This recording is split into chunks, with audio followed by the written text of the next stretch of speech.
Get me someone educated, the billionaire screamed, throwing a $50,000 bottle of wine against the wall. His entourage froze. The entire restaurant went silent. But then, a waitress, a woman everyone had ignored all night, a woman wiping a table with a dirty rag, stepped forward. She didn't flinch. She picked up a piece of broken glass, looked the billionaire dead in the eye, and whispered 4 words that would cost him his entire empire if he didn't listen. What happened next wasn't just a scene. It was a war. And you won't believe who she really was. The crash of crystal on marble sounded like a gunshot. In the ultra-exclusive VIP section of Le Monde, a restaurant in Manhattan, where a simple salad cost more than a Honda Civic, silence didn't just fall, it suffocated. Arthur Sterling, a man whose net worth hovered around the GDP of a small European nation, stood trembling with rage. His face, usually plastered on the covers of Forbes and Fortune as the stoic face of Sterling Heavy Industries, was a mask of crimson fury. "I said," Arthur hissed, his voice dropping to a terrifyingly low register, "explain the variance in the liquidity pool. Explain to me why the mesmerizing synergy merger you 3 have been pushing down my throat for 6 months has a $400 million hole in the operational expenses." Sitting across from him were 3 men in suits that cost more than most people's college tuitions. They were his dream team. Top analysts from Goldman, legal sharks from Harvard. And right now, they looked like schoolboys caught smoking behind the gym. "Mr. Sterling," the lead advisor, a slick man named Bradlington, stammered. It's a standard amortization schedule. The complex nature of the—" "Standard?" Arthur roared, grabbing the nearest object, a bottle of 1982 Chateau Margaux, and hurling it at the wall. Smash! Red wine bled down the pristine cream wallpaper like a crime scene. "Don't give me jargon," Arthur bellowed, his chest heaving. "I built this company from a garage in Detroit. I know when I'm being hustled. You're telling me we're buying this tech startup for $3 billion, but the books show they haven't made a profit since the invention of the iPhone. Get me someone educated. Get me someone who can actually read a balance sheet without trying to sell me a bridge in Brooklyn." The restaurant manager was already rushing over, wringing his hands, terrified of losing his biggest whale. The other diners, CIOs, politicians, and socialites, pretended to look at their food, but their ears were tuned to the frequency of disaster. Arthur slumped back into his chair, burying his face in his hands. He felt old. He was 62, a widower, and surrounded by sharks. He knew something was wrong with this deal. His gut, the same gut that told him to buy into lithium batteries 10 years ago, was screaming no. But the numbers, his advisors kept massaging the numbers until they looked perfect. He felt isolated. "Is there no one?" Arthur whispered to the room, a desperate plea. "Is there no one in this city who isn't a yes man?" That was when the waitress walked up. She wasn't the manager. She wasn't the sommelier. She was a runner, the lowest of the low in the restaurant hierarchy. She was the one who cleared the plates and filled the water glasses. She looked to be in her late 30s, though her eyes held the weariness of someone who had lived 3 lifetimes. Her name tag, crooked and cheap plastic, read Sarah. Her brown hair was pulled back in a messy, practical bun, and her uniform was a size too big, hiding her figure. She walked right through the puddle of spilled wine, her cheap, rubber-soled shoes crunching on the glass. The manager, a frantic little man named Henri, intercepted her. "Sarah, get back to the kitchen. I'll call the cleaning crew. Do not disturb Mr. Sterling." Sarah ignored him. She didn't look at Henry. She didn't look at the advisors. She walked straight to the table, placed a fresh napkin down in front of Arthur Sterling, and began to pick up the larger shards of glass with her bare hands. "Leave it," Arthur snapped, not looking up. "Go away." Sarah didn't move. She held a shard of green glass between her thumb and forefinger. She looked at the spreadsheet spread out on the table, the document Bradlington had been using to justify the merger. "It's not amortization," she said. Her voice was quiet, raspy, like she hadn't used it much lately, but it carried a strange weight. Arthur looked up. The advisors scoffed. "Excuse me?" Bradlington sneered. "Honey, the adults are talking. Go get a mop." Sarah didn't even blink at the insult. She kept her eyes locked on Arthur. "It's not amortization," she repeated. She reached out a finger, calloused, with a short, unpolished nail, and tapped a specific line on the complex financial document. Row 44, column C. It's a circular reference disguised as a tax shield. They're moving the same debt between 3 shell companies to make it look like revenue. It's the same trick Enron used in '01, just slower. The silence that followed was different.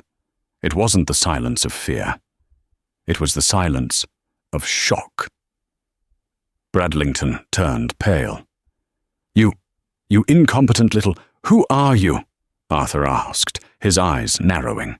He looked at her properly for the first time. He saw the tired lines around her eyes, the chapped lips, the cheap uniform, but he also saw a terrifying intelligence burning behind her gaze. "I'm just the person clearing your table," Sarah said, dropping the glass shard onto a tray. "But if you sign that deal, Mr. Sterling, you won't just lose $400 million. You'll trigger a covenant breach with your primary lender in Zurich. They'll call in your loans by Monday morning. You'll be bankrupt by Wednesday." She turned to walk away. "Wait," Arthur commanded. He stood up. "How do you know about the Zurich covenants? That's private information. That's top secret clearance." Sarah paused. She didn't turn back. "Everyone talks in this town, Arthur. Even when the help is standing right there pouring the water." "Sit down," Arthur said. It wasn't a request. "I have tables to bus," Sarah said. "I said sit down," Arthur roared, then softened his tone. "Please, sit. Henri, get her a chair, and a glass of wine, not the cheap stuff. Open the 96 Screaming Eagle." Henry, the manager, looked like he was having a stroke. "Mr. Sterling, she is a waitress. She is the only person in this room who just made sense," Arthur said. He glared at Bradlington. "Get up. You're in her seat." Bradlington, red-faced and humiliated, scrambled out of the booth. Sarah hesitated. She looked at the door. For a second, she looked like a deer ready to bolt. The fight-or-flight response was triggering hard. But then she looked at Arthur, a man being eaten alive by wolves. She sighed, a long, weary exhalation, and sat down. "Talk," Arthur said, pushing the spreadsheet toward her. Sarah picked up a pen. The way she held it wasn't how a waitress holds a pen to take an order. She held it like a weapon, like a conductor's baton.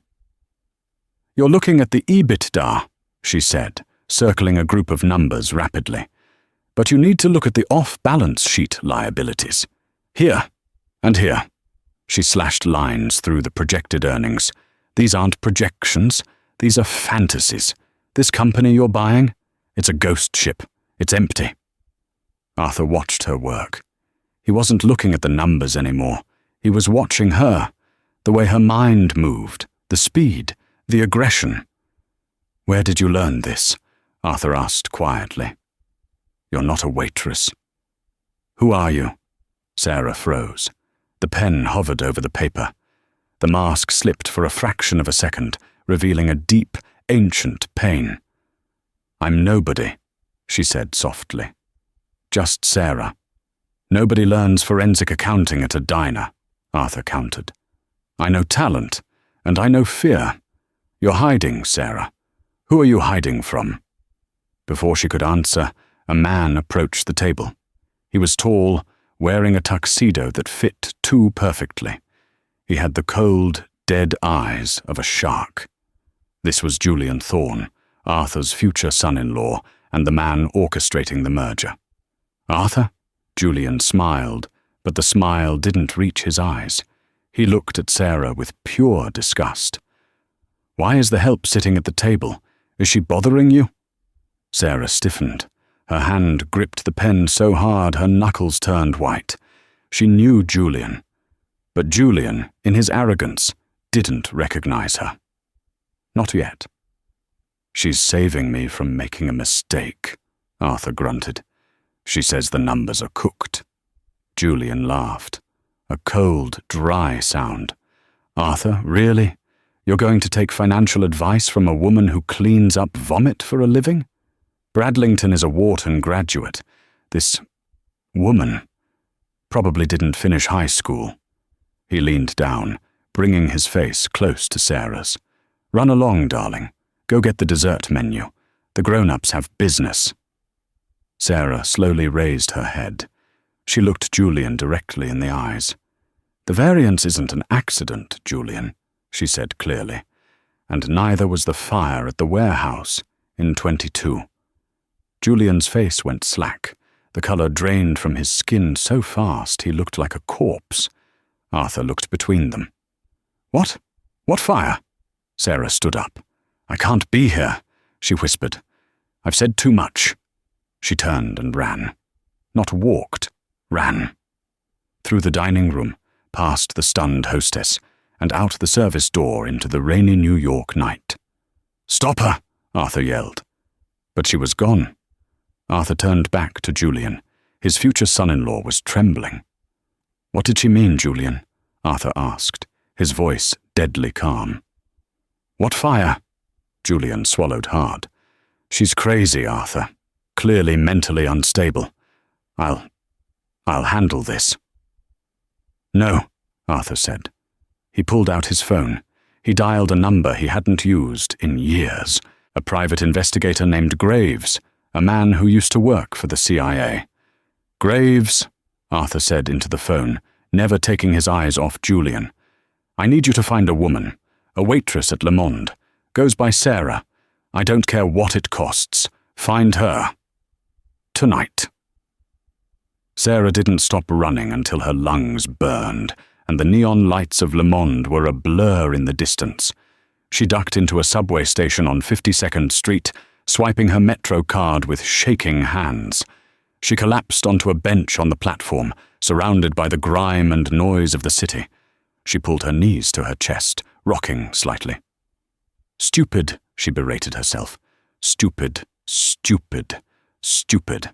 You were safe. You were invisible. Why did you open your mouth? For 3 years she had been a ghost. She had erased her digital footprint, cut ties with everyone she ever knew, and buried her past under layers of cheap uniforms and silence. She wasn't Sarah. Her real name was Catherine Vale. 5 years ago, Catherine Vale had been the youngest CFO in the history of Wall Street. She was a prodigy, a quant genius who could see patterns in market data that supercomputers missed. She had been on the cover of Time magazine. She was the golden girl of Sterling Industries' biggest rival, Apex Corp. And then she had been framed for the biggest embezzlement scheme of the decade. $300 million gone.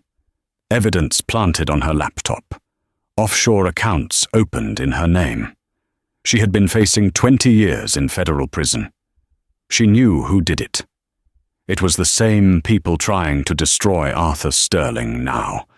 A shadow syndicate known as The Circle, a group of corrupt executives who cannibalized companies from the inside. She had managed to flee the country hours before the FBI raided her penthouse. She spent 2 years in Southeast Asia, then Europe, before sneaking back into the US, desperate to clear her name. But she had no resources, no allies. So she became a waitress. The best place to hide is in plain sight, serving the very people who destroyed you, invisible to their arrogant eyes. She pulled a burner phone from her pocket. It was an old Nokia brick. She had one contact saved. Uncle Ben. Ben wasn't her uncle. He was Benjamin Benny Roth, a disgraced forensic accountant who ran a pawn shop in Queens. He was the only person who knew she was alive. She dialed. "Yeah?" a gruff voice answered. "They saw me," Catherine whispered. "Who?" "Arthur Sterling. And Julian." Silence on the other end. Then a curse. "Julian, the Viper? Cat, you gotta move. If Julian knows you're in New York, you're dead. He thinks you have the drive." "I do have the drive, Benny," she said, clutching her bag. Sewn into the lining of her battered purse was a micro SD card, the black box. It contained the unencrypted ledgers of Apex Corp, proving her innocence and proving Julian's guilt. But it was encrypted with a biometric key she couldn't crack without a specific mainframe access, Arthur Sterling's mainframe. That's why she was at Le Monde. She had been trying to get close to Arthur for months, hoping to slip the drive into his pocket or find a way to warn him. But tonight she had lost control. "Cat, listen to me," Benny said. "Go to the safe house in the Bronx. Do not go back to your apartment. They'll be there." "I can't run any more, Benny," she said, tears mixing with the rain on her face. "Arthur is going to sign that deal. If he does, the Circle wins. They'll gut his company and use the capital to wash the money they stole from Apex. I have to stop them." "You stop them, you die," Benny said flatly. "If I don't stop them, I'm already dead," she replied. She hung up. She stood up as the subway train screeched into the station. She wasn't going to the Bronx. She was going to the one place they wouldn't expect her to go. She was going to Arthur Sterling's house. Meanwhile, back at Le Monde, the atmosphere was toxic. Arthur had dismissed his advisors. He sat alone in the booth, staring at the numbers. This mystery woman, had circled. He pulled up the name Julian Thorne on his iPad. Julian was the golden boy, engaged to Arthur's daughter, Emily. Emily, who was sweet, naive, and completely in love with the shark. Arthur loved his daughter more than his empire. If Julian was a traitor, his phone buzzed. It was Graves. "Mr. Sterling," the PI's voice was gravelly. "I ran the Waitress. Sarah Jenkins. Social Security number belongs to a woman who died in 1998 in Ohio. She's a ghost." "I knew it," Arthur muttered. "What else?" "I pulled the security footage from the restaurant," Graves continued. "I ran facial recognition. It took a while because she's changed her hair, lost weight, no makeup. But the bone structure matches." "Matches who?" "Mr. Sterling. Do you remember the Apex Corp scandal 5 years ago? The CFO who vanished with 300 million? Arthur's blood went cold. "Catherine Vale." "Bingo," Graves said. "You just had dinner with the most wanted woman in corporate America." Arthur dropped the phone. Catherine Vale. The enemy. Apex was his biggest rival. When she went down, he had cheered. He assumed she was just another greedy executive. But what if she wasn't?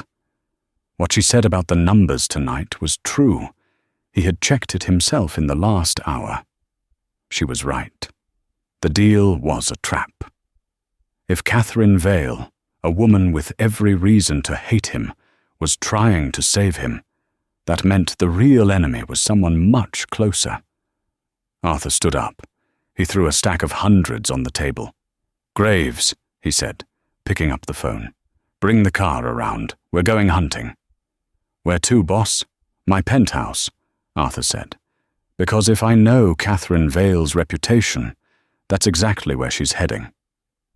The elevator to the penthouse of the Sterling Tower didn't have buttons.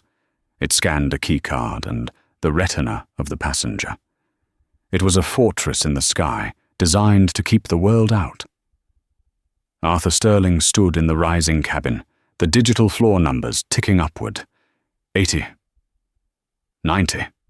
100. The silence was heavy. Beside him, Graves, the private investigator, checked the safety on his Glock 19. "If she's in there," Graves muttered, "she's dangerous. You don't embezzle 300 million without knowing how to handle yourself. She might be armed."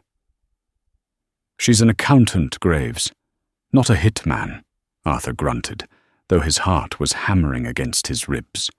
He remembered the look in Catherine's, eyes at the restaurant. It wasn't the look of a criminal. It was the look of a soldier who had lost her platoon. The elevator doors slid open with a soft chime. The penthouse was vast, a palace of glass and steel overlooking the rain-swept Manhattan skyline. It was dark, the only light coming from the city below. "Stay back," Graves whispered, stepping out first, gun drawn.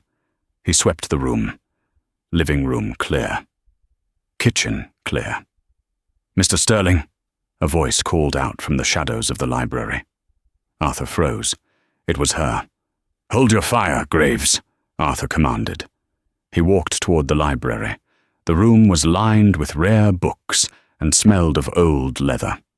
Sitting in Arthur's favorite armchair, silhouetted against the floor-to-ceiling window, was Catherine Vale. She had ditched the waitress uniform. She was wearing an oversized hoodie she must have stolen from his gym bag in the mudroom. She looked small, fragile, but her posture was rigid. On the desk in front of her was a laptop. His laptop. "You have 30 seconds, Arthur said, his voice trembling with a mix of rage and curiosity. 30 seconds before Graves puts a bullet in your leg and we drag you to the FBI. Catherine didn't flinch. She turned the laptop screen toward him. "I didn't steal the money from Apex, Arthur," she said, her voice steady. "And I didn't break into your house to rob you. I broke in because this is the only computer in the city powerful enough to decrypt the black box." She placed a small, silver micro SD card on the mahogany desk. It looked harmless. "What is that?" Arthur asked. "Insurance," Catherine said. 5 years ago, I found a discrepancy in the Apex ledgers. Tiny transfers, cents mostly. But they were happening millions of times a day. It was an algorithm designed to bleed the company dry without triggering an audit. I traced the code. I thought it was a glitch." She stood up slowly, keeping her hands where Graves could see them. It wasn't a glitch. It was a weapon. A financial virus created by a group called The Circle. They target blue-chip companies, install a puppet executive, bleed the liquidity, and then short the stock when the company crashes. They made $3 billion off the collapse of Apex, and they framed me to cover their tracks. Arthur stepped closer. "And what does this have to do with me?" "Look at the screen, Arthur." Arthur looked. It was a wire transfer schematic, a complex web of shell companies, but the destination of the funds was clear. "This is the Synergy merger," Arthur whispered, reading the data. "The company Preston is making me buy." "It's not a company," Catherine said ruthlessly. "It's a debt dump. The moment you sign those papers tomorrow, Sterling Heavy Industries absorbs $4 billion in toxic debt disguised as assets. The Circle will short your stock at 9:08 a.m. By noon, you'll be insolvent. By dinner, they'll own your empire for pennies on the dollar." Arthur felt the room spin. Preston is my future son-in-law. He loves my daughter. He's been with us for years." Catherine looked at him with profound pity. "Preston is a sleeper. The Circle plants them years in advance. They go to the right schools, join the right clubs, marry the right women. He doesn't love Emily, Arthur. She's just his cover story." "Liar!" Arthur roared. He lunged forward, grabbing Catherine by the shoulders. Graves stepped forward, alarmed, but Arthur waved him off. "He's family! Check the timestamp on the file," Catherine yelled back, not backing down. "Check it." Arthur looked at the screen. The document, a memo authorizing the debt transfer, was dated 3 days ago. It was digitally signed, authorized by Preston J. Caldwell. Arthur stared at the signature. It was unmistakable. The man he treated like a son. The man who was going to marry his little girl in 2 months. Arthur collapsed into the chair opposite her. The fight drained out of him. He looked 10 years older than he had 10 minutes ago. "Why?" Arthur whispered. "Why come to me? I'm your enemy. I cheered when you went to prison." "Because I'm tired of running," Catherine said, her voice breaking for the first time. "And because I know what it's like to lose everything because you trusted the wrong person. I couldn't watch them do it to you too." Arthur looked at this woman, this waitress, and saw the steel backbone she had hidden under that uniform. "What do we do?" Arthur asked. Catherine leaned forward. Her eyes were hard as diamonds. "We don't just stop the deal, Arthur. We kill the Circle. But to do that, I need access to the Sterling mainframe. I need to upload the virus back to them through the transaction tunnel. I need to fry their servers before they can disconnect." "That's illegal," Graves noted dryly. "Highly illegal." "So is framing me for $300 million, Catherine shot back. Arthur looked at the laptop. Then he looked at Catherine. "Do it," Arthur said. "I can't," Catherine said. "The mainframe is biometrically locked, voice recognition. It requires 2 authorizations, yours and the CFO's." Arthur cursed. "My CFO is Bradlington, the idiot from the restaurant. He's probably in on it." "Exactly," Catherine said. "Which means we can't use the mainframe here. We have to go to the physical server farm in New Jersey." "Tonight?" "Now," Catherine said. "The market opens in 6 hours." Just then, Arthur's phone rang. The ringtone shattered the tension. Arthur looked at the screen. It was Emily, his daughter. He picked it up, his hand shaking. "Emily, sweetheart, it's late. Is everything okay?" "Daddy?" Emily's voice was small, terrified. She was crying. Arthur's blood ran cold. "Emily, what's wrong?" I don't know," she sobbed. "Preston came over. He's acting strange. He's tearing the apartment apart, looking for something. He's screaming about a waitress. Daddy, I'm scared." In the background, Arthur heard a crash, and then Preston's voice, manic and unrecognizable. "Where is the backup drive, Emily? Arthur must have given it to you. Tell me." "Preston," Arthur shouted into the phone. "Don't you touch her." There was a scuffle on the other end. Then the phone changed hands. The breathing on the line was heavy, calm, and terrifying. "Hello, Arthur," Preston said. His voice had lost all the charm, all the deference. It was the voice of a stranger. "If you touch a hair on her head," Arthur growled, "I will kill you with my bare hands." "Save the tough guy act," Preston said smoothly. "I know Catherine Vale is with you.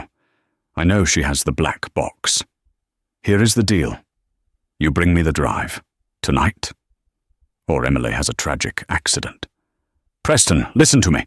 You have 1 hour, Arthur. Meet me at the Sterling shipyards. Warehouse 4. Come alone. If I see cops, if I see Graves, she dies." The line went dead. Arthur stood there, the phone slipping from his numb fingers. Catherine was already moving. She grabbed the micro SD card and shoved it into her pocket. "He's panicking," Catherine said, her mind racing. "He knows the merger is blown if I talk. He's trying to cut his losses and get the evidence." "I have to give him the drive," Arthur said, his face pale. "I have to save Emily. If you give him the drive, he destroys the evidence and kills both of you," Catherine said sharply. "He can't leave witnesses, Arthur. Not now." Then what choice do I have? Arthur shouted, slamming his fist on the desk. Catherine walked over to him. She grabbed his lapels and pulled him down to her level. We fight, she said. Graves creates a diversion. You go in as the distraction. And I... She paused, looking at the rain-streaked window. I do what I do best. I break the system. You're an accountant, Arthur said, despair in his voice. What can you do at a shipyard? Catherine smiled. It was a cold, terrifying smile. Sterling Shipyards is fully automated, isn't it? Run by the same network as your company. Yes, Arthur said. So, Catherine said. I don't need a gun, Arthur. I just need a Wi-Fi connection. The rain was coming down in sheets now, turning the streets of New York into rivers of black oil. Arthur's Rolls-Royce Phantom tore down the West Side Highway, doing 90 miles an hour. Graves was driving with the precision of a stuntman. Arthur sat in the back, checking the load on a snub-nosed .38 revolver he hadn't fired since the 90s. Catherine sat next to him, typing furiously on the laptop, which was tethered to the car's satellite hotspot. I'm in the peripheral firewall, she muttered, her eyes darting across lines of code that scrolled like a waterfall. But Preston has locked the local grid at the shipyard. I can't access the cameras inside the warehouse. Can you override the cranes? Graves asked from the front seat. Working on it. The encryption is military grade. The Circle must have upgraded your security for you. Irony, Arthur muttered. They screeched to a halt at the gates of the Sterling Shipyards. It was a massive industrial complex on the Hudson River. Shipping containers were stacked like skyscrapers, creating a maze of steel canyons. He's in Warehouse 4, Arthur said. Graves, you take the perimeter. Catherine, stay in the car. No, Catherine said. She slammed the laptop shut. I need to be within 50 feet of the local router to hack the automation. I'm coming with you. It's too dangerous, Arthur argued. My life ended 5 years ago, Arthur, Catherine said softly. This is the only way I get it back. Let's go. They moved into the shipyard under the cover of the storm. The wind howled through the metal containers, masking their footsteps. Warehouse 4 was a cavernous structure used for storing heavy machinery. The massive sliding doors were cracked open, spilling yellow light onto the wet asphalt. Arthur stepped into the light, holding his hands up. He left the gun tucked in his waistband at the back. Catherine melted into the shadows behind a stack of pallets, booting up her laptop. "Preston!" Arthur shouted, his voice echoing in the vast space. "I'm here!" From the catwalk high above, a spotlight clicked on, blinding Arthur. "I told you to come alone, Arthur." Preston's voice boomed from the darkness. "I am alone," Arthur lied. "Let her go!" High up on the metal gantry, Preston stepped into the light. He looked impeccable even now. His suit was crisp, his hair perfect, but his eyes were manic.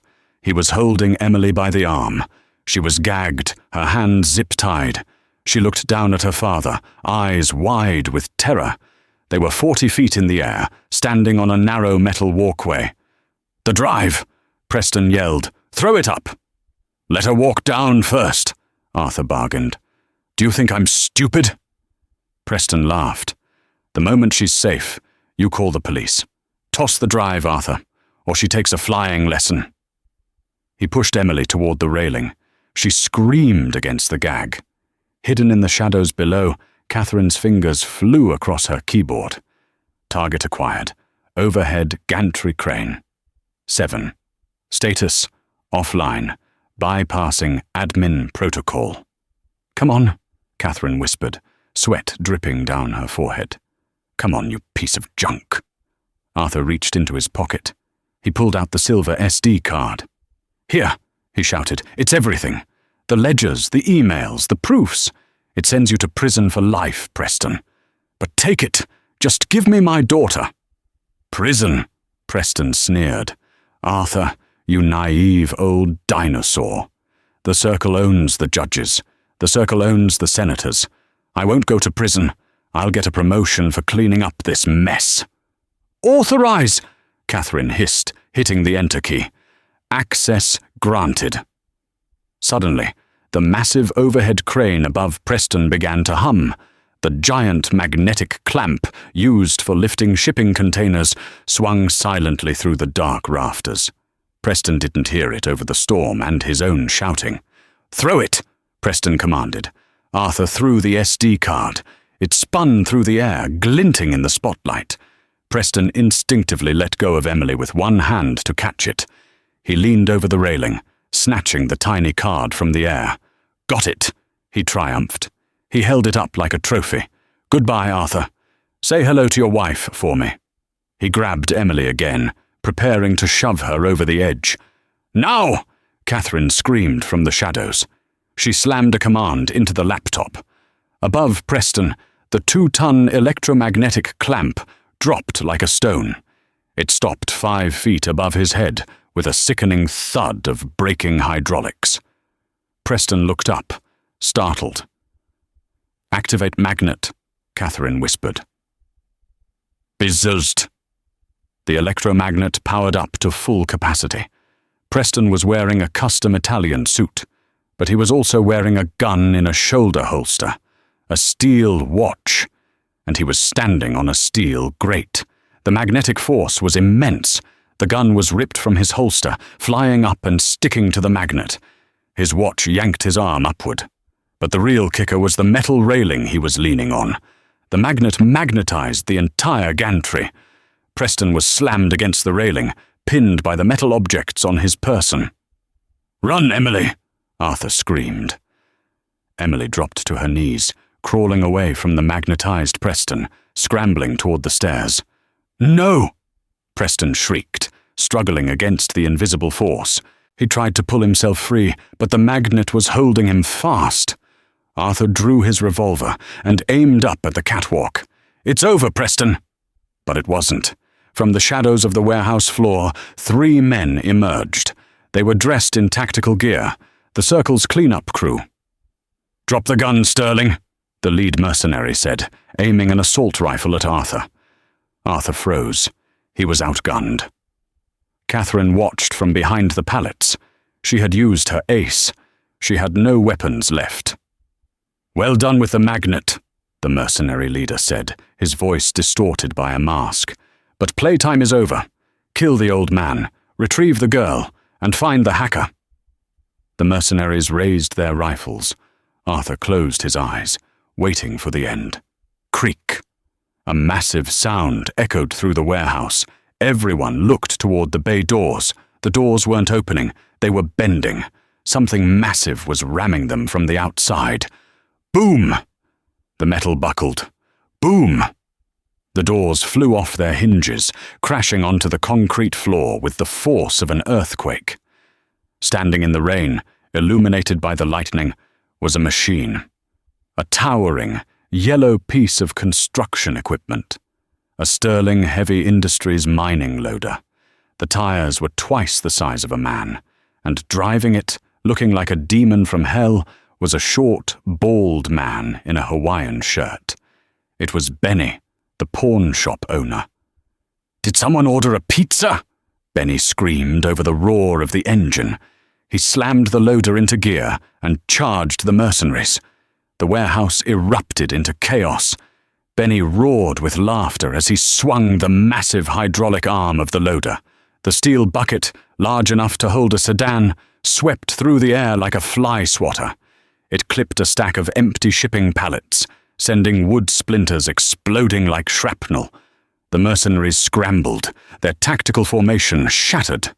One of them opened fire on the loader, sparks flying as bullets pinged harmlessly off the thick, yellow industrial steel. "Get behind me, Arthur!" Benny screamed over the engine noise.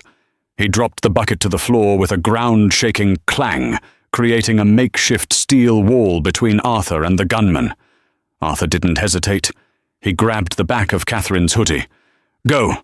The server room is in the back office, past the assembly line. It's the only hard-line connection that won't be jammed." "What about Emily?" Catherine yelled, looking up at the catwalk. "I'll get her," Arthur shouted. "Do your job, Catherine. Kill the company. Save the world." Catherine nodded once, her face grim. She bolted from behind the loader, sprinting low through the maze of machinery. A bullet whizzed past her ear, shattering a pressure gauge on a pipe next to her, spraying steam. She didn't stop. She ran with the desperation of a woman who had spent 5 years waiting for this exact moment. High above, Preston was fighting for his life against physics. The electromagnet was still humming, pinning his gun, his watch, and the metal buckles of his shoes to the gantry floor. He was trapped like a fly on fly paper. But Preston was driven by a feral panic. He shimmied out of his Italian suit jacket, leaving the gun trapped against the railing. He kicked off his expensive loafers, leaving them stuck to the grate. In his socks and shirt sleeves, he scrambled free of the magnetic field. "Emily!" he screamed, his voice cracking. Emily had made it to the stairs, but her hands were still zip-tied behind her back. She stumbled, falling hard on the metal steps. Preston lunged for her, grabbing her by the hair. "You think your daddy can save you? He's dead! They're all dead!" "Hey, Preston!" Preston froze. He looked down the stairs. Arthur Sterling was climbing up towards them. He was 62 years old. He was out of breath. He was soaking wet. But his eyes were burning with a cold, blue fire that Preston had never seen in the boardroom. "Let her go," Arthur said, his voice surprisingly steady. "Get back, old man," Preston shrieked. He reached into his sock and pulled out a small ceramic knife, non-magnetic. He pressed the blade against Emily's throat. "I'll cut her! I swear to God, I'll cut her!" Arthur stopped. He was 10 steps below them. "You lose, Preston," Arthur said. "Look around. Your hit squad is pinned down by a lunatic in a bulldozer. The police are 5 minutes away, and Catherine Vale is currently uploading the entire history of your little circle to the SEC. "She can't!" Preston yelled, sweat pouring down his face. "The encryption is unbreakable." "She wrote the code, you idiot," Arthur spat. "She's not hacking in, she's logging on." The distraction worked. Preston's eyes darted toward the office window, where he could see Catherine's silhouette frantically typing. In that split second, Emily dropped her weight. She slammed her head backward into Preston's nose. There was a sickening crunch of cartilage. Preston howled in pain, blinding tears filling his eyes. He stumbled back. Arthur didn't run up the stairs. He lunged. He tackled Preston around the waist, driving him backward. They crashed onto the metal landing. It was a brawl. No technique, just desperation. Preston was younger and faster, but Arthur was fighting for his child. Preston slashed with the knife, cutting a deep gash in Arthur's forearm. Arthur didn't even flinch. He slammed a fist into Preston's jaw, then another. "That's for the merger," Arthur grunted, landing a heavy blow to the gut. "And that's for the wine." Preston scrambled backward, coughing blood. He looked over the edge of the railing. It was a 40-foot drop to the concrete below. "Arthur, wait!" Preston pleaded, holding up his hands. "Wait! I can give you names. I can give you the senators. Don't let me fall." Arthur stood over him, clutching his bleeding arm. He looked at the man who had pretended to love his daughter. "I don't need your names," Arthur said coldly. "I have an accountant." Suddenly, the warehouse lights flickered and died. Total darkness. Then, a moment later, every light in the facility blasted on at full brightness. The siren on the roof began to wail. Inside the office, Catherine hit enter. The automated systems of the warehouse roared to life. The assembly line belt started moving. The robotic welding arms began to dance, and the massive bay doors began to close, sealing the mercenaries inside with Benny and his loader. "It's done," Arthur whispered. Preston saw the look on Arthur's face. He knew it was over. With a scream of rage, he tried to rush Arthur, aiming to push him off the ledge. But Arthur sidestepped. He was a businessman. He knew how to pivot. Preston's momentum carried him forward. He hit the railing hard, flipped over the top, and flailed in the air. He didn't hit the floor. As he fell, the automated crane, reprogrammed by Catherine, swung its massive claw. The jaws clamped shut around Preston's midsection, catching him in midair. He dangled there, suspended 20 feet above the ground, screaming as the robot arms swung him gently back and forth like a pendulum. Arthur rushed to Emily, using Preston's dropped knife to slice her zip ties. They collapsed into each other's arms, sobbing on the metal grate. Down below, the mercenaries realized the tide had turned. Sirens were wailing closer now. Blue and red lights flashed through the cracks in the buckled bay doors. Benny killed the engine of the loader. He climbed out, lit a cigar, and surveyed the carnage. "Well," Benny yelled up to Arthur, "I think that invalidates the warranty on the loader, boss." The sun rose over Manhattan, oblivious to the violence of the night before. It was a crisp, golden morning. The city was waking up. Coffee machines were gurgling, and the stock market was preparing to open. At 7:45 a.m., the boardroom of Sterling Heavy Industries was a picture of corporate elegance. Bradlington, the treacherous CFO, sat at the head of the table. Flanking him were 3 lawyers from a firm known for burying bodies, metaphorically, and 2 representatives from the Synergy Group, the circle's front men. They were checking their watches. "He's not coming," Bradlington said, smoothing his silk tie. A smug smile played on his lips. "I told you." Preston handled it. "The old man is probably floating in the Hudson by now." "What about the signature?" one of the lawyers asked. "We need Sterling's signature to finalize the debt transfer." "We have power of attorney in the event of his incapacitation," Bradlington said, sliding a document forward. "I can sign for him." He uncapped a fountain pen. The nib hovered over the paper. The deal that would destroy a 60-year-old American legacy was seconds away from completion.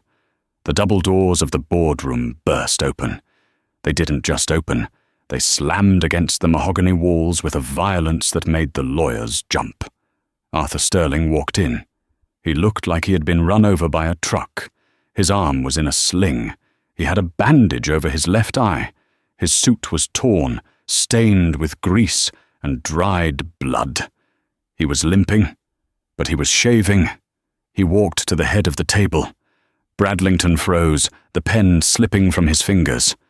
"Arthur," Bradlington stammered. "My God, look at you. We heard there was an accident. We were just—" "Shut up, Bradlington," Arthur growled. He didn't sit. He stood, looming over them. Behind Arthur, a woman entered. She wasn't wearing a waitress uniform. She was wearing one of Emily's power suits, a sharp, navy blue tailored blazer and trousers. Her hair was down, brushed and fierce. She carried a laptop under one arm. The room went deadly silent. "Gentlemen," Arthur said, his voice raspy, "I believe you haven't met my new chief financial officer." Bradlington turned pale. That's Catherine Vale," the woman said. She walked to the end of the table and plugged her laptop into the projector system. "And I have a presentation for you." "Security," Bradlington shrieked, standing up. "Get security in here. This woman is a fugitive." "Sit down, Brad," Arthur roared. It was the voice that had built skyscrapers. Bradlington sat. Catherine tapped a key. The massive screen behind her lit up. It wasn't a PowerPoint. It was a live feed of a bank account in the Cayman Islands. "This," Catherine said, her voice cool and professional, "is the Synergy liquidity pool. As you can see, as of 8 a.m. this morning, it is empty." The lawyers gasped. "Where is the money?" the Circle representative demanded. "That account held $4 billion. "I moved it," Catherine said simply. You stole it?" Bradlington accused. "No," Catherine smiled. "I reallocated it. You see, when I accessed the server farm last night, I found the routing numbers for every shell company the Circle uses. I set up a recursive algorithm. Every penny you tried to funnel into the Sterling merger was automatically bounced to a holding account controlled by the United States Department of Justice, flagged as evidence of racketeering. She clicked the next slide. It was a list of names, hundreds of them. Politicians, judges, bankers, CEOs. This is the membership list of the Circle, Catherine continued. I just emailed it to the New York Times, the Wall Street Journal, and the FBI Cybercrimes Division. Bradlington was shaking. You can't prove any of this. I don't have to, Catherine said. She looked at the TV screen mounted on the wall. Turn it on. Arthur picked up the remote and clicked the power button. The news was already on. The headline on CNBC was flashing in red. Breaking news. Massive corruption scandal exposed. Sterling whistleblower reveals the Circle. The reporter was standing outside the Sterling shipyards. Behind her, police were leading a handcuffed Preston Caldwell into a squad car. We are receiving reports, the reporter said, breathless, that a massive data dump has incriminated dozens of high-profile figures in a scheme to defraud American companies. The evidence was reportedly provided by Catherine Vale, the former Apex CFO who has been missing for 5 years. The Department of Justice has already issued arrest warrants. In the boardroom, the lawyers were already packing their briefcases, trying to flee the sinking ship. Bradlington sat slumped in his chair, defeated. Arthur walked over to him. He leaned down close. You're fired, Bradlington, Arthur whispered, and since you signed off on the last quarterly audit, you're going to prison for fraud. Catherine found the discrepancies you hid in row 44. Bradlington put his head in his hands and wept. Arthur turned to the rest of the room. Get out, all of you. Before I have security, throw you out the window. The room cleared in 10 seconds. Arthur and Catherine were left alone in the silence. The view of the city behind them was breathtaking. Arthur walked over to the window. He touched his bandaged arm. We did it, he said, sounding surprised. We did, Catherine agreed. She closed her laptop. She looked tired. The adrenaline was fading, leaving her exhausted. So, Arthur turned to her. What now? The FBI will want to talk to you. You're still technically a fugitive. I have the proof to clear my name now, Catherine said. It'll take time, lawyers, court dates. I have good lawyers, Arthur said. The best. They're yours. Catherine smiled, a genuine soft smile. Thank you, Arthur. No, Arthur said. Thank you. You saved my company. You saved my daughter. He paused. The job is yours, you know. CFO, real salary this time, no tips. Catherine laughed. It was a rusty sound. I don't know. I kind of liked the diner. Less stress. I'll double your offer, Arthur said. I'll think about it, Catherine said. But first, I need something from you. Anything, Arthur said. Name it. A bonus? A car? A house? Catherine shook her head. She looked down at her hands, the hands that had bussed tables for 3 years, the hands that had just taken down a global conspiracy. I need you to call Le Monde, she said. The restaurant? Arthur asked, confused. Why? Catherine's eyes twinkled. I walked out in the middle of a shift, she said. I need you to call Henri and tell him I quit. I don't want a bad reference. Arthur Sterling, the billionaire industrialist, threw his head back and laughed. It was a loud, booming laugh that chased away the shadows of the night. Done, Arthur said. And Catherine? Yes? Let's get some breakfast. Somewhere cheap. I'm craving pancakes. And that is how a billionaire and a waitress took down the most dangerous criminal organization in the world. Catherine Vale was eventually fully exonerated. She didn't take the CFO job immediately. She took a year off to travel the world, on Arthur's dime, of course. But eventually, she returned to New York. Today, she runs Sterling Industries, alongside Arthur and Emily.